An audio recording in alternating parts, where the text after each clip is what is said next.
नमस्कार, मैं हूं राज और आप देख रहे हैं प्योर पॉलिटिक्स। भाई, बंगाल में ये जब से एसआईआर शुरू हुआ है, इसका खौफ ममता बनर्जी के सर पे चढ़ के बोल रहा है। ममता बनर्जी के अंदर ये खौफ हो गया है। ये खौफ क्यों है समझना बहुत मुश्किल नहीं है, लेकिन उनके हाव भाव से लगता है कि उन्होंने मान लिया है कि चुनाव में उनकी जीत पूरी तरह से घुसपैठियों के होने या नहीं होने से पड़ता है। क्योंकि देखिए, एसआईआर से खतरा किसको है? ये जो घुसपैठिए हैं, बांग्लादेशी घुसपैठिए हैं या रोहिंग्या घुसपैठिए हैं, इन सबों के तो चुन चुन करके निकाला जाएगा वोटर लिस्ट से। एसआईआर का मकसद तो वही है ना। तो यदि घुसपैठिए वोटर लिस्ट में होंगे, जिनको ममता बनर्जी ने पाल पोस करके वहां पे रखा हुआ है, तो अगर घुसपैठिए वोटर लिस्ट में होंगे तभी तो वो जीतेंगी। उनके हाव भाव से तो यही लग रहा है। अगर उनका नाम कट गया तो वो हार जाएंगी, बुरी हार होगी उनकी। और इसीलिए वो लग रहा है कि बिल्कुल बौखलाई हुई हैं। इन घुसपैठियों के बचने का कोई उम्मीद नहीं है, कोई उम्मीद नहीं है। जिस तरह का पैनिक ममता बनर्जी दिखा रही हैं इस एसआईआर को लेकर के, उसकी दूसरी और क्या वजह हो सकती है? आप सोचिए, किसी भी लोकतंत्र में कोई भी राजनेता ये कैसे कह सकता है कि भाई घुसपैठियों को वोटर लिस्ट से मत निकालो। हाँ, आप ये कहिए कि जो जेन्युइन लोग हैं उनको आप नहीं निकाल सकते, तो एसआईआर में कभी किसी जेन्युइन आदमी को निकाला ही नहीं जा सकता, किसी जेन्युइन वोटर को निकाला ही नहीं जा सकता। भाई, बिहार में एसआईआर हुआ ना, तो कितने जेन्युइन लोगों को उस वोटर लिस्ट से निकाला गया, बताइए मुझे। क्या ये जो विपक्ष है, ये तमाम जो विपक्ष है, क्या ऐसे 100 लोगों को भी वो सामने लेकर के आ सके कि जिनके बारे में वो कहते कि नहीं भाई, ये 100 लोग हैं जिनका नाम ये जो बिहार में एसआईआर हुआ उसमें गलत तरीके से काट दिया गया है। तो 100 लोगों को भी लेकर के आते ना, दिखाते वो, तो माना जाता कि नहीं भाई, एसआईआर में कुछ गलती हो रही है। आज तक इन लोगों ने कोई प्रमाण नहीं दिया है कि एसआईआर से किसी का नाम गलत तरीके से काटा गया है। यहां तक कि इन्होंने, जब बिहार में एसआईआर चल रहा था, तो आपको याद होगा किस तरह से इन लोगों ने इसको रोकने की कोशिश की। सुप्रीम कोर्ट में जाकर के क्या क्या पैंतरे चले इन लोगों ने, लेकिन सुप्रीम कोर्ट ने साफ साफ कह दिया कि एसआईआर में कुछ गलत नहीं है। इलेक्शन कमीशन को अधिकार है एसआईआर कराने का। हाँ, ये लोग जो कह रहे थे कि भाई उसमें एक आधार कार्ड भी एक डॉक्यूमेंट होना चाहिए, तो सुप्रीम कोर्ट ने कहा कि ठीक है, आधार कार्ड को भी आप शामिल कर लीजिए, लेकिन ध्यान रहे, सुप्रीम कोर्ट ने कहा कि आधार कार्ड जो है वो सिर्फ आपके पहचान का प्रमाण है, वो आपकी नागरिकता का प्रमाण नहीं है। आधार कार्ड कभी भी आपकी नागरिकता का प्रमाण नहीं हो सकता, ये इसके लिए बना ही नहीं था। तो आप समझिए कि ये तो हर मोर्चे पे हार चुके हैं। और जहां तक ममता बनर्जी की बात है, उनका घुसपैठियों से इतना प्रेम क्यों है, यह समझना बहुत मुश्किल नहीं है। इस प्रेम की वजह और क्या हो सकती है? उनके दम पे चुनाव जीतना, इसीलिए उनको पाल पोस करके वो अपने स्टेट में उन्होंने रखा हुआ है। और देखिए, अब जो उनका इकोसिस्टम है वो भी घुसपैठियों की मौजूदगी को स्वीकार कर रहा है। अभी द टेलीग्राफ ने एक आर्टिकल पब्लिश किया, जिसमें एक आर्टिकल था जिसको IIM विशाखापत्तनम के लोगों ने और SP Jain institute of management, उसके लोगों ने मिलकर के तैयार किया था, जिसमें यह कहा गया कि बांग्लादेश में तकरीबन 1 करोड़ से ज्यादा अवैध लोग मतदाता सूची में लग रहे हैं। ये उन्होंने डेटा के हिसाब से बताया। टेलीग्राफ ने उस आर्टिकल को पब्लिश किया, इसी से साफ होता है कि उसको उसमें कुछ मेरिट दिखा। वरना टेलीग्राफ जिस तरह का अखबार है, वो हमेशा एंटी बीजेपी, एंटी हिंदू खबरें छापता है, वो इसको कभी नहीं छापता। लेकिन ये इकोसिस्टम में भी दरार पड़ चुकी है। वैसे ये जवाहर सरकार, जो फॉर्मर प्रसार भारती के CEO हैं, ये राज्यसभा के सांसद भी थे और TMC से ही थे, ममता बनर्जी की पार्टी से ही थे। वो जो RG कार मेडिकल इंस्टीट्यूट में जो उस डॉक्टर के साथ रेप हुआ, उसके बाद मतभेद हुए तो उन्होंने इस्तीफा दे दिया, लेकिन हैं तो उसी इकोसिस्टम के। अब जवाहर सरकार ये कहते हैं कि भाई, ऐसा लगता है कि पश्चिम बंगाल में वाकई 1 करोड़ 80 लाख, यह आंकड़ा तो वो दे रहे हैं, 1 करोड़ 80 लाख के लगभग अवैध मतदाता हैं, ये जवाहर सरकार कह रहे हैं। और जहां तक एसआईआर की बात है, तो द हिंदू ने अभी एक आर्टिकल पब्लिश किया है, जिसमें हिंदू ये कहता है कि बिहार में जो एसआईआर हुआ और वहां जो एनडीए की जो प्रचंड जीत हुई है, उन दोनों में कोई संबंध नहीं है। मतलब वो कह रहा है कि भाई, आप ये मत कहिए कि एसआईआर की वजह से आप चुनाव हार गए। तो जो इकोसिस्टम है, लेफ्ट लिबरल जो इकोसिस्टम है, उसमें भी अब सेंध लग चुकी है, उसमें दरार पड़ चुकी है।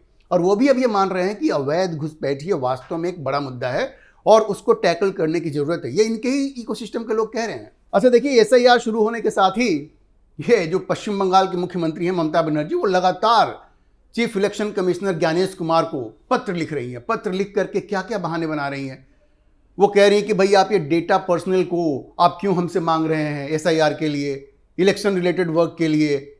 मतलब भाई वो अगर एसआईआर करना है तो राज्य सरकार के कर्मचारी ही जाएंगे ना, इसको आप मुद्दा बना रही हैं। मतलब ये रोड़े अटकाने वाली बात है, किसी तरह से इस प्रक्रिया में रोड़े अटकाए जाएं, ये इनकी मंशा है। लेकिन इन सारी चीज़ों से, ऐसे रोड़े अटकाने से क्या एसआईआर को रोका जा सकता है?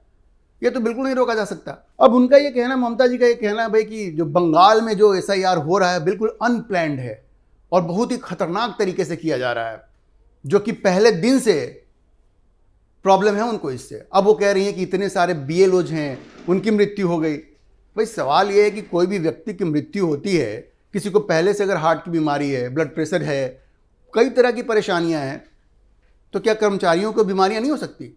और उनकी डेथ हो गई तो आपको कैसे पता है कि इसी वजह से हुआ है? तो इस तरह से रोड़े अटकाने की तमाम कोशिश ये लोग कर रहे हैं। लेकिन चूंकि सुप्रीम कोर्ट ने कह दिया है कि भाई ये एसआईआर प्रोसेस बिल्कुल सही है, इसको होना चाहिए, इलेक्शन कमीशन को अधिकार है इस बात का, तो उस पर कोई फर्क नहीं पड़ने वाला है। अच्छा, इस एसआईआर प्रोसेस को रोकने के लिए ममता बनर्जी जिस तरह की धमकियां दे रही हैं वो भी अपने आप में आश्चर्यजनक है। वो एक मुख्यमंत्री हैं, अब वो बिहार में जो एसआईआर हुआ उसकी तरफ इशारा करते हुए कहती हैं कि बिहार में जिस तरह का गेम खेला गया वो उस तरह का गेम बंगाल में नहीं खेलने देंगे। तो मतलब बिहार में कौन सा गेम खेला गया भाई? वो कहती हैं कि भारतीय जनता पार्टी अगर कुछ ऐसा गलत करती है तो वो सड़क पे आ जाएंगी, पूरे देश में अभियान चलाएंगी और पूरे देश को हिला के रख देंगी। अजीबोगरीब बात है। वो कहती हैं अगर उनको या बंगाल के लोगों को टारगेट किया गया तो वो पूरे देश को हिला देंगे। भाई बिहार में जो एसआईआर हुआ तो किसी ने भी कहा कि कुछ गलत हुआ है? जैसा मैंने कहा 100 लोगों को भी लेकर के वो आए क्या? ये कहते कि भाई इन 100 लोगों का नाम गलत तरीके से काट दिया गया है। तो बिहार का एसआईआर तो एक टेम्पलेट बन गया है और सुप्रीम कोर्ट ने कहा कि यही टेम्पलेट पूरे देश में चलेगा। अगर उनको फिर कोई परेशानी है तो सुप्रीम कोर्ट जा सकती हैं, लेकिन वहां नहीं जाना इनको। बस ये धमकियां देना है कि हम पूरी दुनिया को हिला देंगे, पूरे देश को हिला देंगे। तो इस तरह की गीदड़ भभकियों से ये एसआईआर तो रुकने वाला नहीं है। ये ममता जी भी इस बात को समझती हैं। अब ममता बनर्जी कहती हैं कि इलेक्शन कमीशन के पास ये अधिकार नहीं है कि वो एक भी नाम डिलीट कर सके। वो सही बात कह रही हैं। इलेक्शन कमीशन किसी भी जेन्युइन वोटर का नाम डिलीट नहीं कर सकती। और क्यों करेगी भाई इलेक्शन कमीशन? उसने ऐसा कभी कहा क्या? तो आप ये जो भ्रम फैला रही हैं वो क्यों फैला रही हैं कि जो जेन्युइन वोटर है उसका नाम डिलीट होगा? इलेक्शन कमीशन ने तो ऐसा कहा ही नहीं। इलेक्शन कमीशन आपको पूरा मौका देता है। अगर ड्राफ्ट जो लिस्ट आती है उसमें अगर आपका नाम नहीं है तो आप अपील कर सकते हैं, डॉक्यूमेंट्स दिखाइए, आपका नाम आ जाएगा। तो ये बिल्कुल उटपटांग अनाप शनाप बात को इसलिए कर रही हैं क्योंकि उनको एसआईआर से दहशत हो गई है, क्योंकि कहीं ना कहीं वो जानती हैं कि उनकी जो चुनावी जीत है वो इन घुसपैठियों पर निर्भर करती है। इतने बड़ी संख्या में उन्होंने घुसपैठियों को वहां बंगाल में रखा हुआ, ये आरोप उनके ऊपर लगता है, भारतीय जनता पार्टी लगा रही है। और जिस तरह से ममता रिएक्ट कर रही हैं उससे तो लग रहा है कि जो आरोप उन पर लग रहे हैं वो बिल्कुल सही है। अगर उनको घुसपैठियों से प्रेम नहीं होता तो क्यों ये ड्रामा होता इतना? अच्छा, दूसरी बात देखिए वो किस तरह की बात करती हैं। वो कहती हैं कि उनको बांग्लादेश से बड़ा प्रेम है। तो कोई गलत बात नहीं, होना चाहिए। वो कहती है मुझे बांग्लादेश से प्रेम है और वहाँ की भाषा और हमारी भाषा भी सेम है, इसलिए भी हमें ज़्यादा प्रेम है। तो वो कहती हैं कि किसी दिन ये जो भाजपा वाले हैं वो हमको भी बांग्लादेशी घोषित कर देंगे। अरे लोग इतने बेवकूफ़ हैं क्या? अरे भाई आप बंगाल की नागरिक हैं तो आपके पास उसका प्रमाण तो है ना। समस्या तो उनके लिए जिनके पास ये प्रमाण नहीं है। तो ये क्या उटपटांग सी बात है कि मुझे बांग्लादेश पसंद है, भाषा समान है, तो किसी दिन ये लोग हमको भी बांग्लादेशी घोषित कर देंगे। ये तो हो नहीं सकता ना। अब वो कहती हैं कि जो 2026 का जो असेंबली इलेक्शन है उसके पहले ही ये क्यों हो रहा है एसआईआर? भाई हर चीज़ की एक तारीख होती है, एक समय सीमा होती है। 2002 में हुआ, उसके बाद अभी हो रहा है और अब ये पूरे देश में होगा। इलेक्शन कमीशन ने हरी झंडी दिखा दी है। और जब एक नियत समय में ये बिहार में हो सकता है तो बंगाल में क्यों नहीं हो सकता? ये तो समझने वाली बात है। लेकिन ममता बनर्जी ये समझने को तैयार नहीं है क्योंकि उनके पास कोई वैलिड ग्राउंड नहीं है इसको अपोज करने का। वो सिर्फ इस तरह की बातें करती हैं जिससे कि लोगों को दिग्भ्रमित किया जा सके और उनको भड़काया जा सके। देखिए ममता बनर्जी का जो मुस्लिम तुष्टीकरण है ना, ये तो अपने चरम पे है और ये घुसपैठियों के साथ उनका जो प्रेम है वो इसी मुस्लिम तुष्टीकरण का एक हिस्सा है। ये जो बंगाल के जो हिंदू हैं वो इन चीज़ों को गंभीरता से देख रहे हैं। ये इस तरह का अपीजमेंट, इस तरह का तुष्टीकरण, इसकी प्रतिक्रिया तो होगी।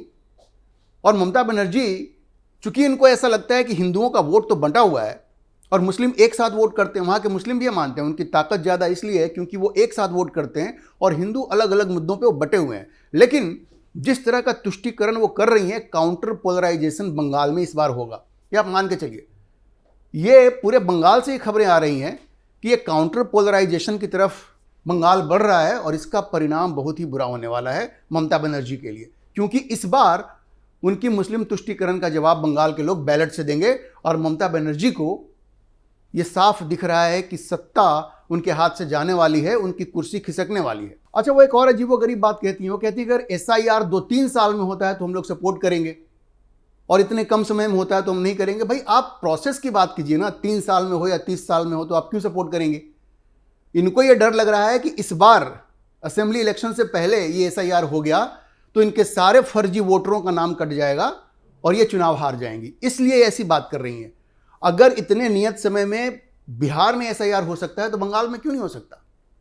कोई कंप्लेंट नहीं हुआ बिहार में, राहुल गांधी 100 लोगों को भी सामने खड़ा नहीं कर सके, तो कोई समस्या ही नहीं है उसमें। तो ममता ये जो अनाप शनाप बात कर रही हैं उसके पीछे सिर्फ एक ही वजह है कि उनके अंदर एक हार का डर समा गया है। उनको ऐसा लगता है कि अगर SIR सक्सेसफुली इंप्लीमेंट हो गया बंगाल में तो इस बार उनकी हार बिल्कुल तय है और इसलिए वो डरी हुई हैं।